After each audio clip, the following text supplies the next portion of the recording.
Just got a message this morning that a dear friend of mine, his father, passed away. It sort of reminded me of a house I was in once when there'd been a bereavement, and the minister bounded in very joyfully, and he sort of prayed a prayer, pre-funeral service as it were. And the prayer was that because we were all believers, there would be no mourning, there would just be celebration. I couldn't help but feel that my fellow minister was a bit of a numpty. That was so unrealistic and also so untrue to the gospel. The gospel doesn't stop us from being human, it helps us with being human. And according to my Bible, the promise of comfort comes to those who actually do mourn. We do mourn when we lose our loved ones as believers. The difference is that we don't mourn as those with no hope. If we are believers and our loved ones are believers, then of course there's a hope that's offered to us, a hope that we will indeed meet again in a time that is free from sorrow, free from suffering, free from pain, and God himself will wipe away our every tear. Mourning is part of humanity that Christ comes to help us with and to bless us in, but it doesn't mean that we can avoid it. I think it was Rick Warren, I remember reading something that he wrote. He was the author of the Purpose-Driven Church and Purpose-Driven Life, and it might not surprise you that I've never actually read these books. Somehow the very title puts somebody like me off reading them. But I know that they are good books from what other people have shared with me. And I'm not speaking at all against Rick Warren when I say I've never read his books. If anything, I'm speaking against myself, my sort of stubborn sticking to my DNA and not allowing anything to alter that. But his purpose-driven book Life made him a very wealthy person overnight, or potentially very wealthy person, and everything really changed for him in his life in one sense, on that material level. But I think it was at exactly the same time that he found out his wife was suffering from cancer. And I do remember something he wrote in that experience that I thought was very insightful and very helpful. He said that sometimes we think of life as maybe being good times maybe interrupted by a bad time, and then more good times, and then maybe a stretch of bad times, and then good times come along again. He said it's not really like that. He says it's almost like parallel train tracks, that in our lives there are good things and there are difficult things happening sort of all the time. I thought that was very, very helpful and very, very realistic, and it's that reality that Jesus helps us to live in.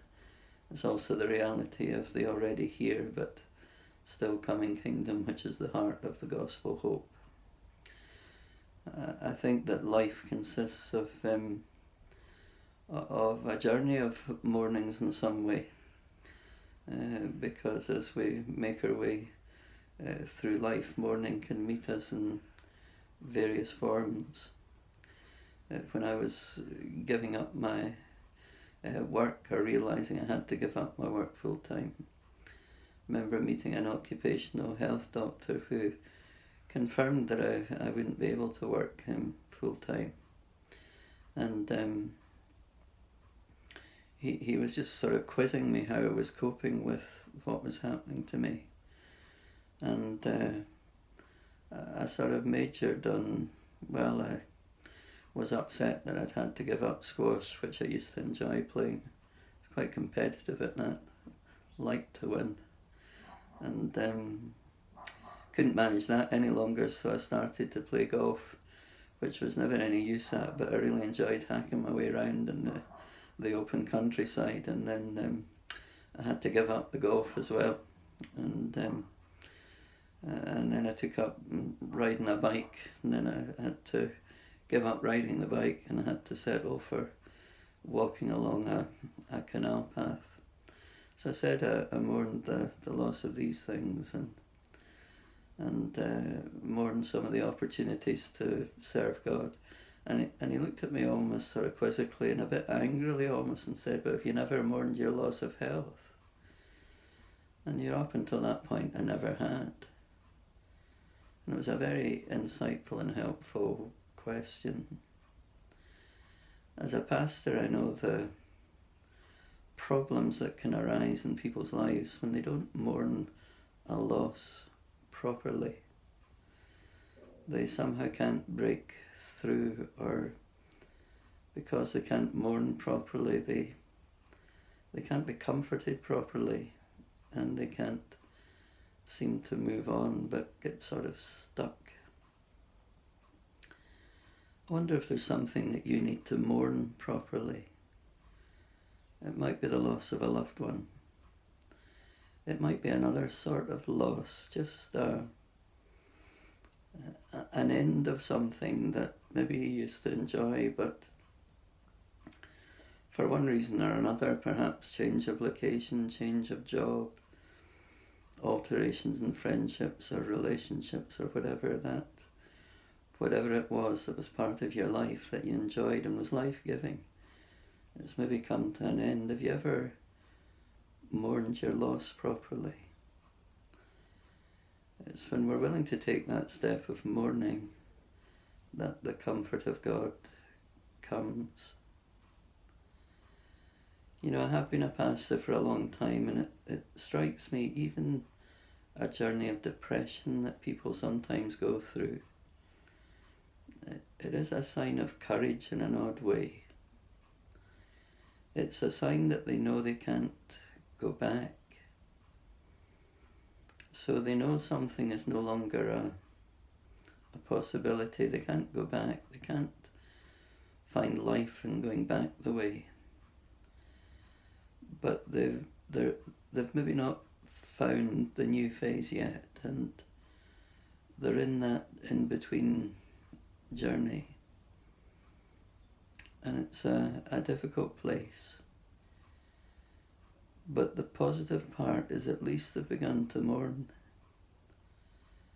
They've had the courage to face up to a loss, what wasn't there for them in the past, or what was there that is no longer there. They've had the courage to face that. And they might not be into the next stage of fullness of life, but they're on a journey, and mourning is part of it, and a necessary part of it. So I hope today that you'll hear afresh the promise of Jesus. Blessed are those who mourn, for they shall be comforted. It's a wonderful promise, but each part of the sentence depends on the other part, as it were. So hear the word of Jesus,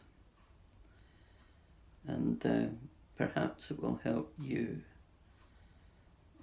to mourn about something you've never mourned about properly, and in that mourning to find the comfort of the nearness of Jesus and his promise of life that nothing can actually take away.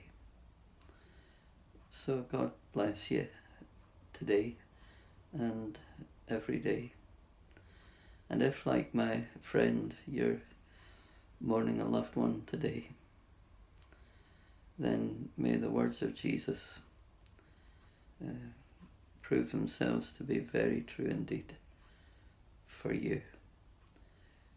God bless.